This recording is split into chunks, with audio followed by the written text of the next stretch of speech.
Bien, para realizar la suma y resta de vectores, ya tenemos dos métodos generales, ya los métodos gráficos y los métodos analíticos, ¿ya? Los métodos gráficos tenemos, por ejemplo, el método del paralelogramo que sirve para dos vectores, ¿ya? Y también tenemos dentro del método gráfico el método del polígono. Ya esto sirve para varios vectores. Puede ser 3, 4, 5, 6 vectores. ¿Ya? Entonces, estos serían los métodos gráficos que tenemos. ¿Ya? Ahora, si son métodos analíticos, entonces tenemos por descomposición y composición de vectores. Es decir, descomponemos y volvemos nuevamente a componer, ¿no? Para hallar el módulo, o la resultante y el ángulo, ¿no? Eso sería también la resolución de triángulos, ya por resolución de triángulos. En esta parte aplicamos nos basamos en la parte de trigonometría, resolución de triángulos oblicuángulos y básicamente descomposición y composición sería la parte de resolución de triángulos rectángulos, ¿ya? Teorema de Pitágoras, funciones trigonométricas, todo eso, ¿ya? Entonces, esos dos métodos sería para poder resolver vectores, ¿ya? Entonces, no se olviden, tendríamos estos dos métodos, ¿no? Cuando queremos resolver vectores, entonces vamos con estos dos métodos, ¿ya? Gráficos y analíticos. Bien, la pregunta decía la siguiente, ¿no? La definición, los vectores pueden cambiar de posición, ya a lo largo de una línea recta. Esto significa el punto de aplicación, ¿verdad? Puede cambiar a lo largo de una línea recta de acción que se llama soporte del vector. Corresponde, entonces, esto sería a vectores deslizantes, ¿ya? La respuesta correcta de esto sería vectores deslizantes, ¿ya? Ahora, si hacemos un esquema, básicamente sería el siguiente, ya de este vector deslizante. Vamos a trazarnos una línea de acción, ¿ya? Y aquí vamos a borrar algunos puntos. Entonces, mi vector ya va a estar en esta parte, ¿no? Podría desplazarse sobre esta línea de acción, ¿ya? Entonces, yo voy a dibujar aquí mi vector.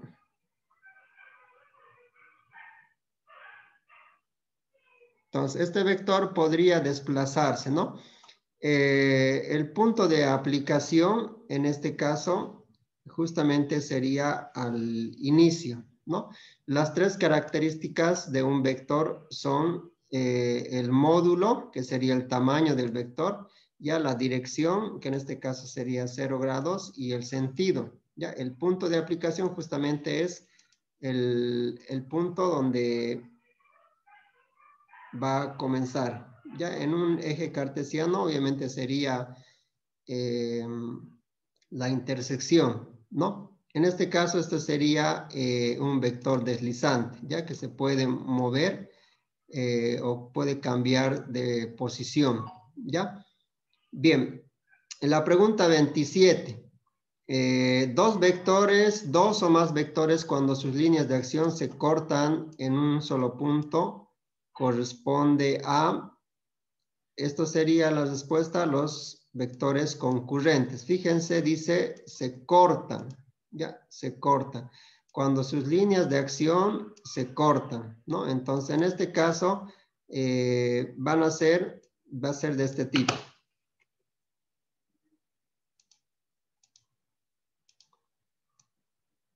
Más o menos de esta forma, esto serían los puntos de acción. Entonces, vamos a borrar así. Entonces, un vector puede estar ingresando, el otro puede estar saliendo, pero se unen en esa parte, ¿no? Aquí un vector puede estar entrando y el otro vector puede estar saliendo de ahí. Entonces, este vector,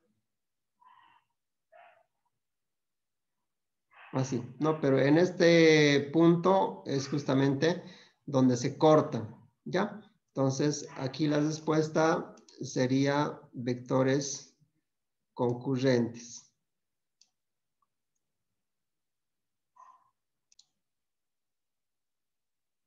Bien, la pregunta 28 entonces. La pregunta 28, para realizar la suma y resta gráfica de vectores, los métodos utilizados son, a ver, vamos a ver, el inciso A dice método del paralelogramo cuadrado. No hay método cuadrado. Ya este está mal.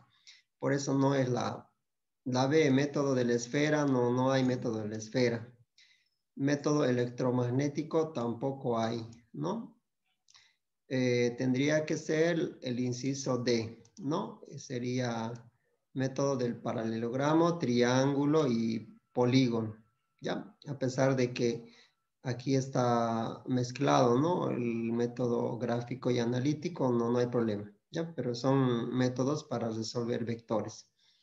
La 29 dice, en todo triángulo rectángulo, la suma de los cuadrados de los catetos es igual a la hipotenusa al cuadrado según la pregunta es, ¿qué teorema es aquí, no? Teorema de los senos, hay teorema de los senos, pero no es este el que está descrito acá. Teorema de cosenos también hay. Teorema de Pitágoras, a ese sí, ¿no? Teorema de tangentes también hay teorema, pero el que está aquí descrito no es, ¿no? Entonces la respuesta acá sería teorema de Pitágoras, ¿no?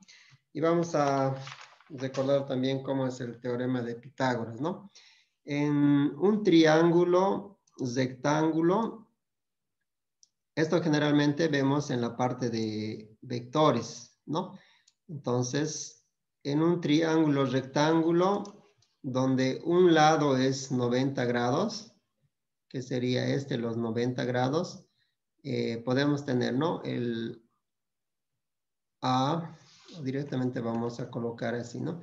Si mido respecto de este ángulo, ya mi ojito lo voy a poner aquí, y estoy mirando a partir de este llegaría a ser el cateto opuesto, el que está a su lado sería el cateto adyacente y esto llegaría a ser la hipotenusa, ¿no? Entonces la hipotenusa al cuadrado es igual a los catetos al cuadrado, no importa el adyacente o el opuesto, pero cualquiera, ¿no?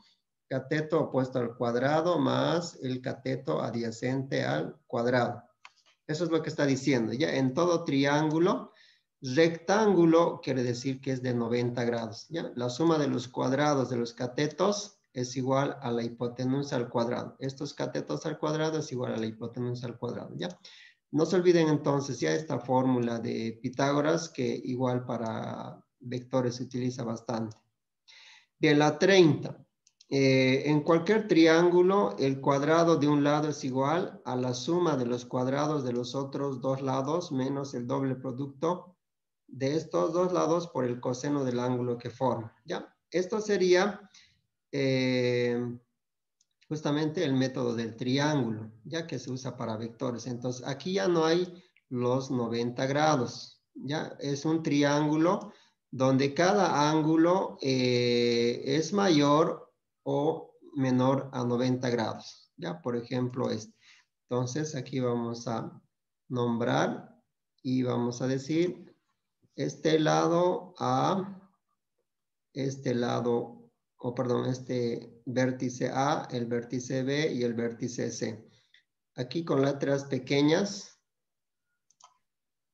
A, este sería B, esto sería C, ¿no? Si quiero sacar para A, en este caso va a ser de esta forma, ¿ya? A cuadrado, uno de los lados, ¿ya? Por eso está acá, ¿no? En cualquier triángulo, el cuadrado de un lado, dice, ¿no? El cuadrado de un lado es igual a la suma de los cuadrados de los otros dos. Entonces faltaría el B y el C. Entonces sería B cuadrado más C cuadrado menos el doble producto, ¿no? El doble producto. Entonces sería 2 veces de esto mismo de acá, B por C y coseno del ángulo. En este caso, este A siempre se va a relacionar con el ángulo del frente. Ya, en este caso va a ser coseno del ángulo A. Ya, esto sería el teorema de los cosenos. Ya, esto se llama teorema de los cosenos.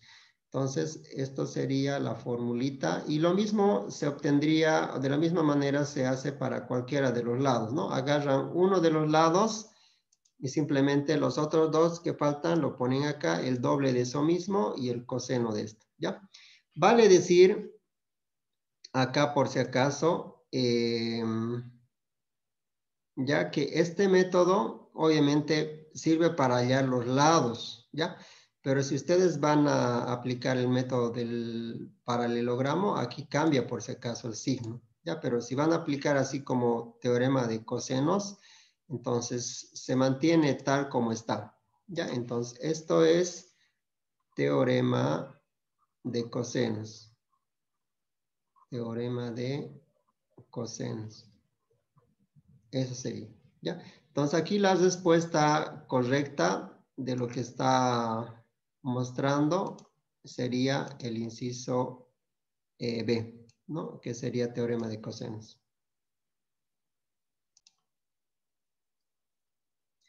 Bien, los signos de los componentes rectangulares, ¿ya? De un vector depende del cuadrante donde se encuentran, ¿no? Y los valores de los ángulos, ¿no? Y obviamente las funciones trigonométricas seno y coseno también va a influir en eso, ¿no? Entonces, aquí básicamente, bueno, la respuesta aquí sería verdadero, ¿ya? Pero vamos a explicar un poquito cómo varían los signos, ¿ya?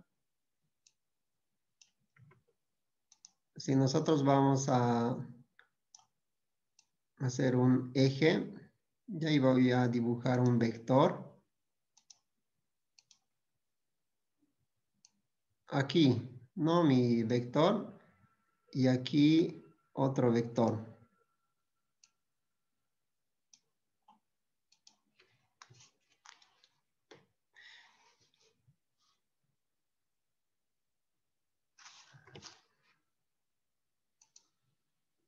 En el primer caso está en el primer cuadrante, ¿verdad? En el primer caso está en el primer cuadrante. Y el otro vector estaría en el segundo cuadrante, ¿no? Entonces, obviamente, depende del cuadrante donde están los signos, obviamente va a depender, ¿no? Aquí en este caso, por ejemplo, ambos componentes son positivos, ¿verdad? Tanto en el eje X como en el eje Y, ¿ya? Pero en el vector azul, aquí el componente en X es negativo, ¿verdad? Porque está en el eje X negativo. Y aquí va a ser positivo, ¿no? Básicamente así podemos entender, ¿ya? Entonces la respuesta acá sería verdadero.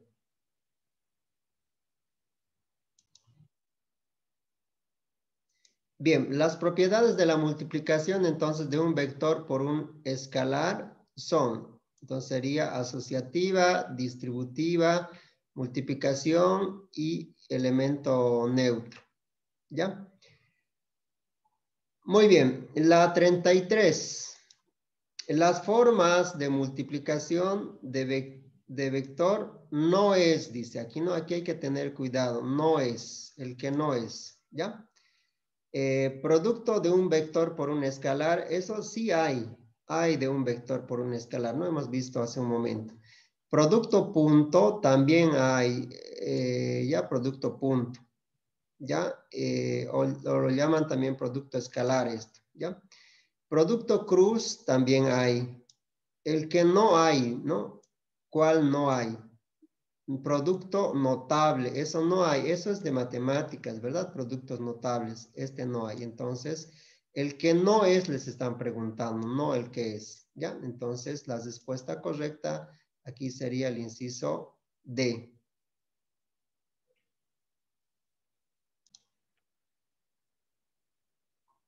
Bien, vamos a hacer el 34 entonces. Dado los vectores A, TI más 8J menos 3K y el vector B, 2i, 2j y 6k. Hallar el valor de t. Este t me está pidiendo que tengo que hallar. Ya este valor de t. Para que A y B sean perpendiculares. Ya para que sean perpendiculares. Entonces, aquí yo ya tengo la propiedad o la definición del producto escalar. ¿Ya? Entonces vamos a colocar solución.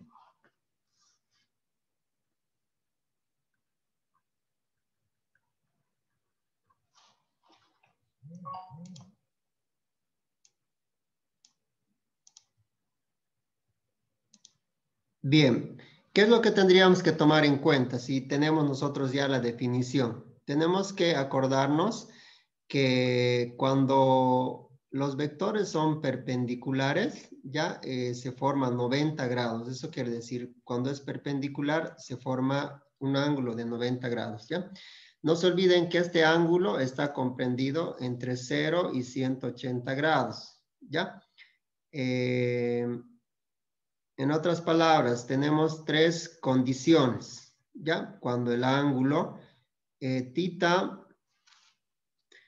cuando el ángulo tita es mayor a 0 y menor a 90 grados, este valor de A por B, ya en este caso es un valor positivo. Ya el resultado va a ser un valor positivo, ¿no? Ahora, si el ángulo tita es exactamente 90 grados, eso significa que es perpendicular. Ya en este caso sería perpendicular, ¿ya? Si es perpendicular, entonces el ángulo es 90 grados. Por tanto, si yo reemplazo acá, coseno de 90 grados es 0. Ya es decir, si voy a reemplazar en esta fórmula de acá, fíjense cómo me va a quedar. A punto B igual a lo voy a dibujar solamente como módulo, ¿ya? Multiplicado por B, ¿ya? Y coseno de tita. Voy a reemplazar ese valor de 90, entonces va a ser acá coseno de 90 grados. Y aquí me va a quedar A por B. Bien, entonces fíjense, este valor de coseno de 90 es 0, ¿ya? Esto de acá me daría 0. Si es 0, 0 por un valor cualquiera, esto me va a dar simplemente 0 nada más, ¿ya? Entonces, de ahí yo deduzco que el producto punto, en este caso, va a ser simplemente 0. Ya, con esta fórmula, yo ya puedo trabajar. Ya, entonces, esto es bastante importante para este ejercicio, que podamos deducir. Entonces, esa sería mi fórmula. Entonces, cuando son perpendiculares, en este caso el producto escalar va a ser 0, ¿ya?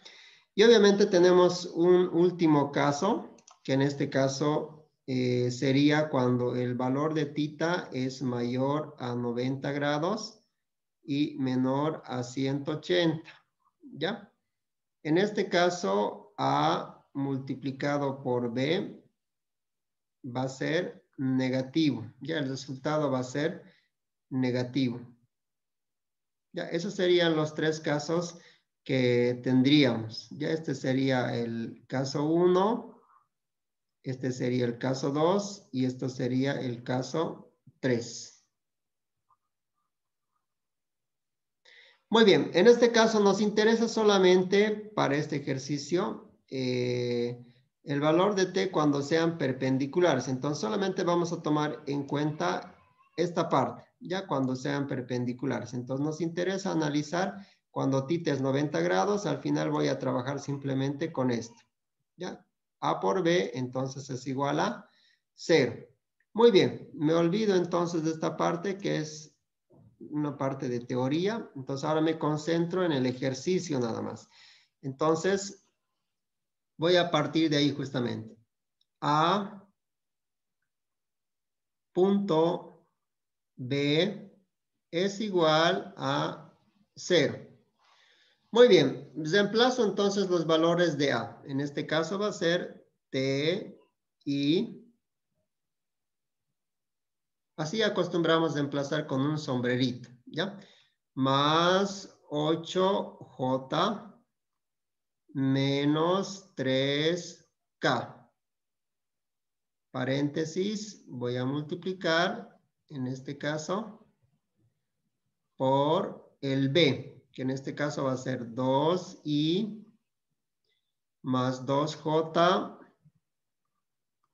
y menos 6K. ¿Listo? Igual a 0.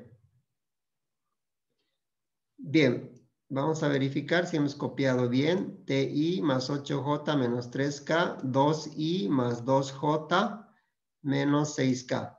Bien, entonces vamos a multiplicar. No nos olvidemos que el producto escalar o producto punto, el resultado es un número. Ya el resultado es un número. Entonces, multiplicamos. No nos olvidemos ya que en este caso I por I, ya acá, al multiplicar el I por el I, en este caso me va a dar 1, ¿ya? Y lo mismo J por J igual. Si yo voy a multiplicar J por J, también me va a dar 1 y K multiplicado por K también me va a dar 1. Entonces no los voy a tomar en cuenta acá en la multiplicación. ¿Ya? Entonces se multiplica I con I, y J con J y K con K. Entonces el procedimiento que voy a hacer sería lo siguiente. Esta I con esta I, ¿ya? Esta J con esta J y el K con el K sería, ¿no? Este K multiplicado con este K nada más, ¿ya? Es decir, I con I. Y ya no los voy a tomar en cuenta a los I's porque va a ser 1 nomás, ni los J's ni los K's. Entonces directamente voy a anotar lo que me va a quedar. En este caso el valor sería T multiplicado por 2 más 8 multiplicado otra vez por 2 menos, por menos, me quedaría más, ¿no? Ya estoy multiplicando el signo, ¿no? 3 multiplicado por 6. O también pueden anotar el signo, depende de ustedes, ¿ya? En este caso estoy multiplicando más por más nada más, t multiplicado por 2. Acá 8 más por más me va a dar más, ¿no? 8 multiplicado por 2. Y acá menos por menos me va a quedar más, entonces 3 multiplicado por 6. Y esto lo igualo a 0. Bien, fíjense, de todo esto simplemente me va a quedar un resultado, ¿verdad? Si esto fuera número, el resultado de esto sería un número, ¿no? Por eso el producto escalar te da un número nomás, ¿no? Es un escalar nomás. Bien, entonces despejamos el valor, pero antes vamos a multiplicar lo que es número, ¿no? T por 2 me va a quedar simplemente 2T. 8 por 2 me va a quedar 16. 3 por 6 me va a quedar 18. Y acá me va a quedar igual a 0.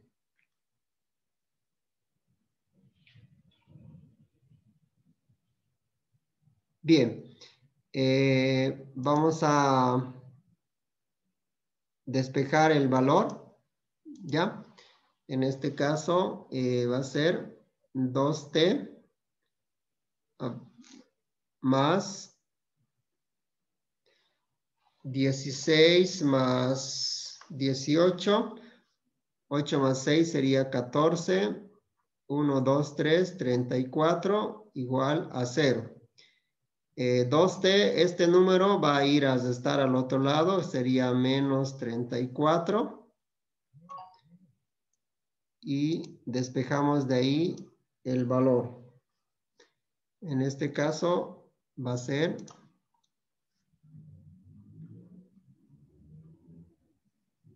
menos 34 dividido entre 2. Y sería menos 17. Eso ya sería mi resultado. Entonces el valor de t en este caso tiene que ser menos 17. Ese sería el resultado correcto.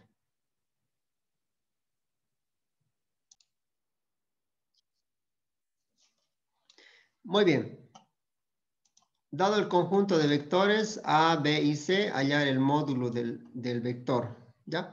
Entonces, lo que tenemos que hacer aquí es simplemente poder sumar estos vectores, ¿ya? El módulo en este caso me está pidiendo, ¿ya? Entonces, antes estos escalares yo los voy a sumar, ¿ya? Entonces, vamos a colocar solución.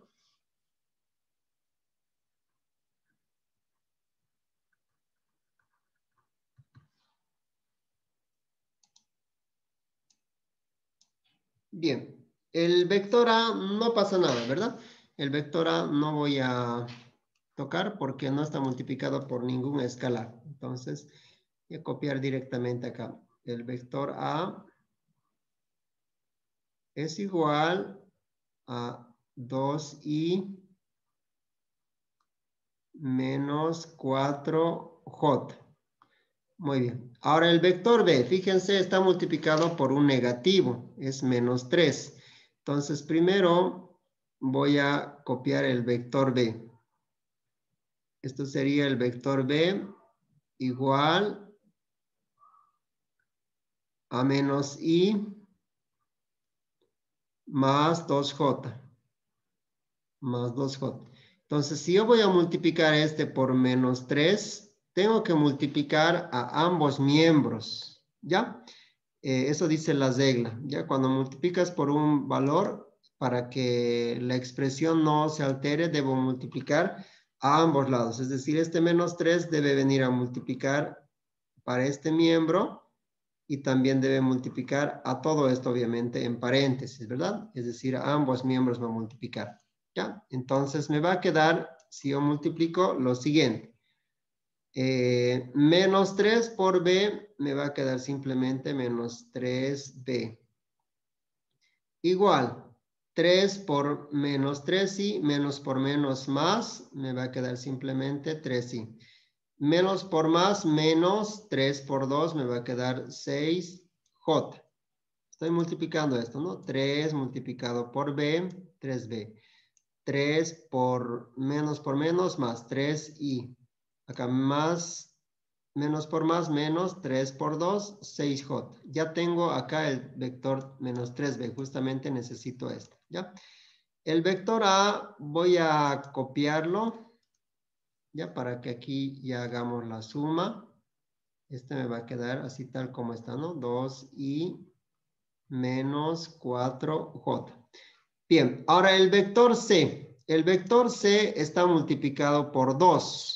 Ya, entonces, la misma expresión que la anterior, ¿no? Esto sería así tal como está el vector C, que sería menos I más 3J. ¿Ya?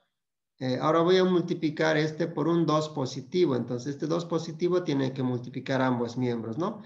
Aquí me va a quedar entonces 2 por C. Me va a quedar 2 por I. Por menos I me quedaría menos 2I nada más, ¿no? Menos 2I. 2 por 3 me quedaría 6. 6J. Bien. 2 por C, 2C, 2 por I, menos 2I, 2 por 3, me quedaría 6. Ya está. Ahora simplemente lo sumamos nada más acá. Ya lo voy a sumar y me va a quedar el siguiente resultado. Aquí es simplemente A menos 3B más 2C. Igual. Hacia este lado, todos los i se suman algebraicamente, ¿ya? 3 más 2, 5. Bueno, en este caso se anularía, ¿no? Voy a anular directamente este 2i con este 2i voy a anular y simplemente me va a quedar 3 nada más.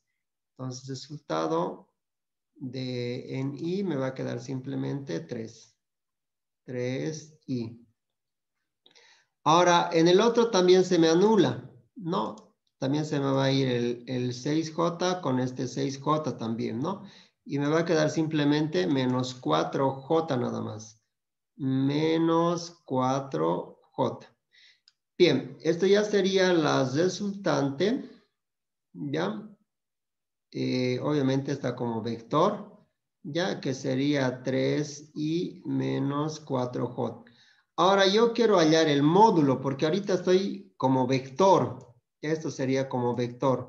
Si quiero hallar el módulo, es justamente lo que hemos visto en la teoría. Uno de los métodos para poder hallar es aplicar el teorema de Pitágoras. ¿Ya? Esto está en el eje X, en el eje Y. Entonces simplemente aplicamos Pitágoras. ¿Ya? Entonces al aplicar Pitágoras me quedaría lo siguiente. Ahora ya voy a hallar simplemente como módulo nada más, ¿no? Lo que voy a hacer por si acaso para aplicar Pitágoras es lo siguiente. Ya voy a dibujarme acá un triángulo.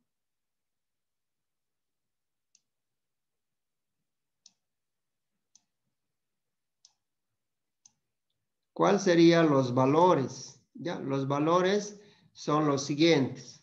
Ya, si esto es los 90 grados, ya esto sería la resultante, o en este caso la hipotenusa.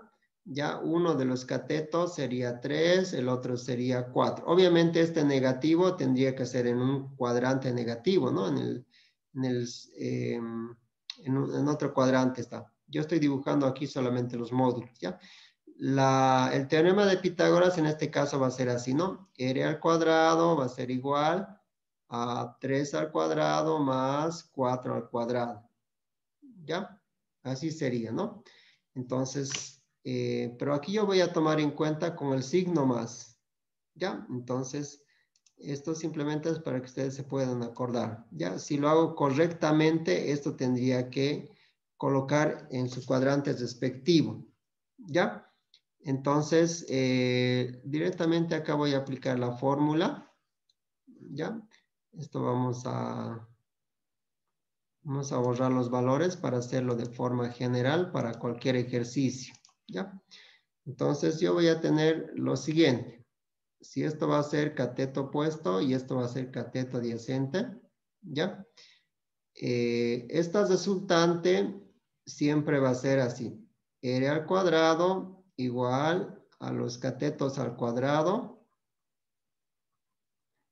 Y ahora yo voy a sacarle la raíz. Ya en la fórmula ya utilizo directamente ya con la raíz sacada. No hago este proceso, ¿verdad? Porque si no mucho voy a tardar, ¿ya? Entonces este cuadrado con este se me va a anular. Entonces me va a quedar simplemente, la resultante simplemente es cateto opuesto al cuadrado más cateto adyacente al cuadrado. Y aquí tiene que estar ya listo la raíz.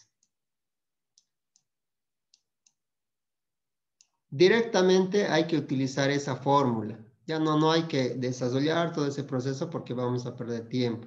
¿Ya? Entonces, directamente con esta fórmula trabajen cuando le quieran hallar módulo. ¿Ya? Con esta fórmula de acá. Bien, entonces directamente voy a utilizar eso acá. ¿Ya? Y así ya tomo en cuenta los signos y todo lo que yo necesite tomar en cuenta. Bien, fíjense, acá es R con una flechita. Ahora, si yo quiero hallar módulo, directamente pongo así. R, pero ya no le pongo la flecha, ¿verdad? Eso significa módulo. Entonces va a ser igual 3 al cuadrado más menos 4 elevado al cuadrado. Estoy haciendo los catetos al cuadrado. No me interesa si este es el opuesto, ese del adyacente, cualquiera. La idea es que ambos estén elevados al cuadrado, ¿no? Ya sea el opuesto y el adyacente al cuadrado. Y además aquí ya tiene que estar la raíz. ¿Listo? Y el desarrollo de esto ya me daría el resultado final. Bien, me va a quedar entonces 3 al cuadrado es 9, 4 al cuadrado, un número negativo elevado al cuadrado se vuelve positivo. Ya, aquí siempre va a ser positivo. 9 más 16 me va a dar eso 25. raíz de 25 me va a salir 5. Entonces, el resultado de esto había sido simplemente 5, la resultante, ¿no? Entonces, eso ya sería mi resultado final. Marcamos la respuesta entonces y me quedaría el inciso B.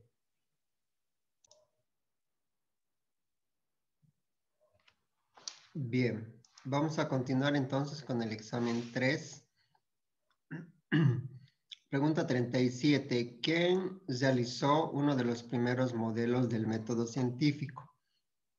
La respuesta correcta es Galileo Galilei, ¿no? Según las opciones que tenemos. No es Charles Darwin, porque Charles Darwin desarrolló la teoría del origen de las especies, ¿no? Entonces eso no es un modelo del método científico. Entonces la respuesta correcta será Galileo Galilei. La 38. ¿Qué es la física? La respuesta correcta sería la física, la ciencia que estudia las leyes que rigen el comportamiento del universo. Esta sería la respuesta correcta.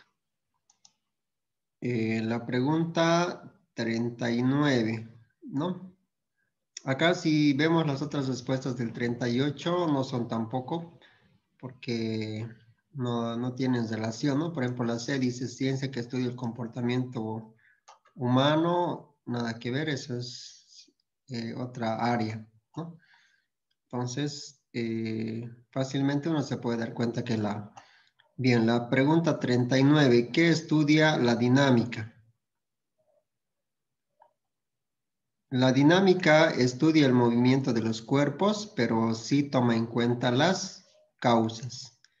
Esta sería la respuesta correcta. La cinemática también estudia el movimiento de los cuerpos, pero no toma en cuenta las causas.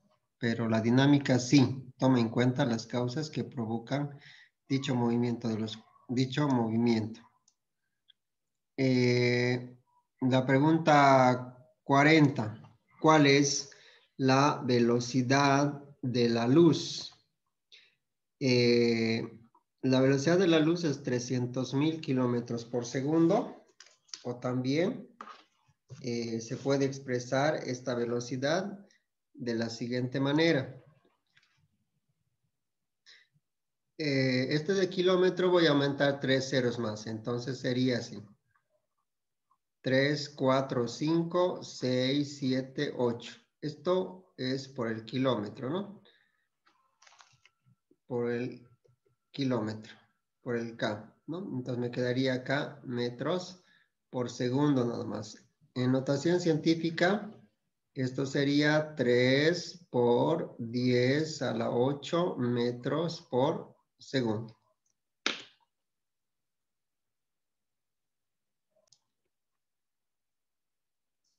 Bien, la pregunta 41. ¿Qué leyes descubrió Isaac Newton? La respuesta correcta sería las leyes del movimiento, ¿no? La primera ley, segunda ley, tercera ley, ¿no? 42. ¿Por quién fue desarrollada la teoría de la relatividad? La respuesta sería Albert Einstein.